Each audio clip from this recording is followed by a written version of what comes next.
যে মাহাতোরা এক সময় আমাদেরকে আদিবাসী দিককে তাদের খাটিয়ায় বসতে দিত না।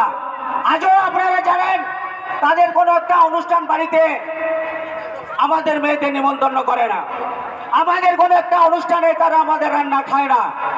ওরা বলে আমাদের চাল ডাল সবকিছু দিয়ে দাও, আমরা রান্না করে খাবো। তোমরা কেমন আদিবাসী? তোমরা যদি সত্যিকারের আদিবাসী হয়ে থাকো তাহলে আমাদের সাথে তোমরা কেন খেলে না? তোমাদের 75 বছর পরে ঘুম ভাঙলো, এর আগে তোমরা একবার তো বললে না। আমাদের আদিবাসীরা যখন তাদেরকে কুর্মী বলতো তখন তারা রেগে ফায়ার হয়ে যেত। তাদেরকে কিনা বলতে হবে মাহাতো, তাদেরকে মাহাতো বলতে হবে, কুর্মী বললে রেগে যেত। আর তারা আজকে রঘুনাথ সিংয়ের ভূমিকায় তারা খল চরিত্র করে ওরা বলছে রঘুনাথ আমাদের মাহাতো। চুয়ার বিদ্রোহে কোনো ঐতিহাসিক কিন্তু লেখেননি যে রঘুনাথ মাহাতো, রঘুনাথ সিং, বৈদ্যনাথ সিং, জগন্নাথ সিং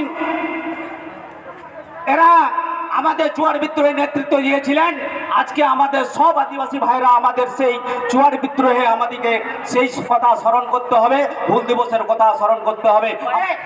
পশ্চিমবঙ্গের আদিবাসীরা অনেক নিরীহ, তারা শান্ত, তারা কোনো ঝুট ঝামেলার মধ্যে যায় না। আমরা যদি এই সুযোগে সেই অংশে যদি ঢুকে পড়তে পারি তাহলে তাদের ভবিষ্যতের বংশধরের মুখ এবং আর্থিকগত দিক থেকে তারা সচ্ছল হবে।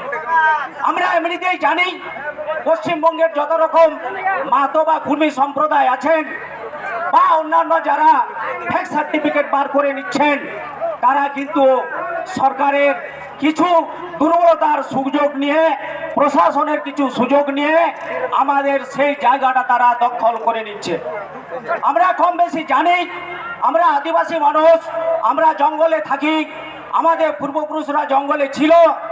আমরা কিন্তু মানুষের ঝুট ঝামেলার মধ্যে যেতে চাই না, কিন্তু আমরা এটা জানি আমাদের অধিকার যদি কেউ যদি হরণ করে নিতে চায় তাহলে আমাদের সেই চুয়ার বিদ্রোহের কাহিনী মনে পড়ে যাবে, আমাদের হুল দিবসের কথা মনে পড়ে যাবে, আমাদের উলগুলানের দিন কিন্তু মনে পড়ে যাবে। তাই বন্ধুগণ, ভাই বোনেদের উদ্দেশ্যে আমি বারবার বলতে চাইছি, আমাদের ভারতবর্ষের এবং পশ্চিমবঙ্গে যত রকম আমরা আদিবাসী আছি, যে 40টা সম্প্রদায় আমরা আদিবাসী আছি, সেই 40টা সম্প্রদায়কে আজ আমাদের এক হতে হবে। তাছাড়া কিন্তু আমাদের আগামী দিনের পথ কিন্তু ভবিষ্যতের পথ কিন্তু অন্ধকার হয়ে যাবে। 1764 সালে 1768 সাল থেকে 1834 সাল পর্যন্ত চুয়ার বিদ্রোহের যেসব নেতা ভূমিকা নিয়েছিলেন সেই দিন ইন্ডিয়া কোম্পানির বিরুদ্ধে 50,000 আদিবাসী জমায়েত হয়েছিল।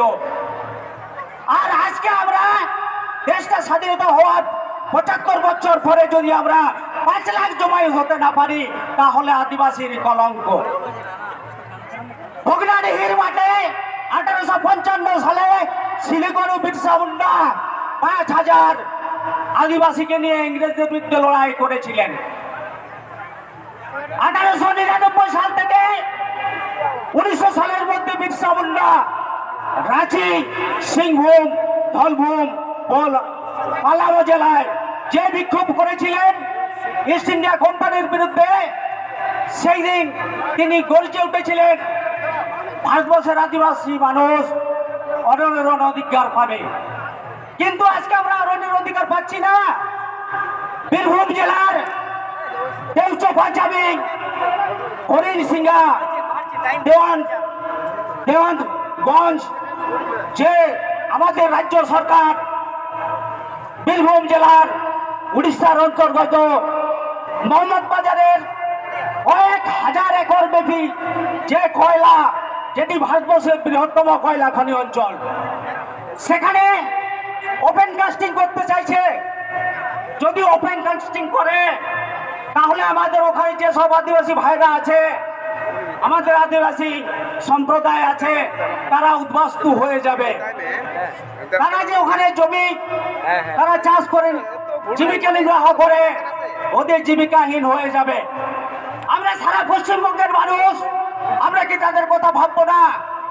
আমাদের পুরুলিয়া জেলার বাঘমুন্ডি থানার মধ্যে যে বিদেশি প্রকল্প, পাহাড় কেটে আদিবাসীদের জঙ্গল কেটে তারা সেখানে আবার ড্যাম তৈরি করতে চাইছে, তাহলে আমাদের ওদের কি হবে?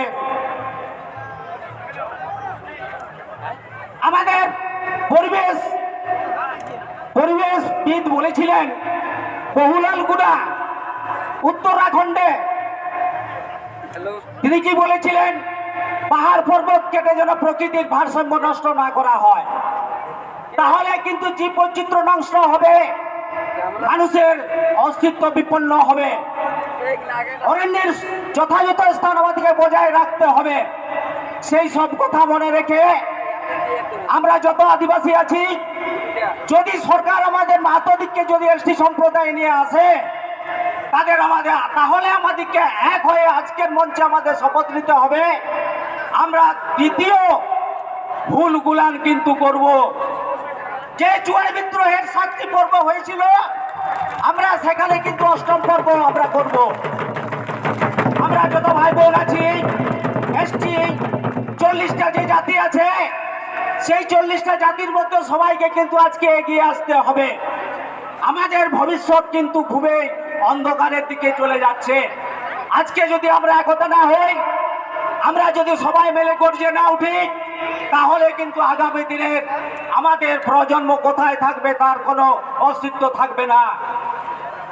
আমরা বলতে চাইছি, সরকার যাদেরকে নিজেদের রাজনৈতিক সুবিধার জন্য কিছু সুবিধা পাইয়ে দিতে চাইছেন, তাহলে আমাদের কি হবে আমাদের কথা ওনারা ভাবছেন না।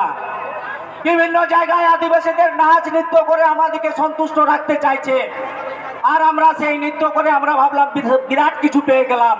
না ভাই ভাই, না বোন, না মা ভাই বোনেরা, আমাদের কিন্তু ওই কথায় প্রলোভনে পা দিলে হবে না। আমাদের যে সংবিধানের বাবা সাহেব আম্বেদকর যে সংরক্ষণ দিয়েছেন, সেই সংরক্ষণের 6% আমাদেরকে বজায় রাখতে হবে। আমাদের জনসংখ্যা বাড়ছে, সেই জনসংখ্যায় যদি আমাদের 6% হয়, আবার যদি অন্য একটা সম্প্রদায় যদি এখানে অংশ নেয়, তাহলে কিন্তু আমরা তাদেরকে সামাজিকগত দিক থেকে, অর্থগত দিক থেকে এবং শিক্ষাগত দিক থেকে তাদের সাথে আমরা বেড়ে উঠতে পারবো না। তাহলে আমাদেরকে কিন্তু আজকে এর বিরুদ্ধে লড়াই করতেই হবে, যাতে ওরা ওই কুড়মি সম্প্রদায় এটার মধ্যে ভাগ নিতে না পারে।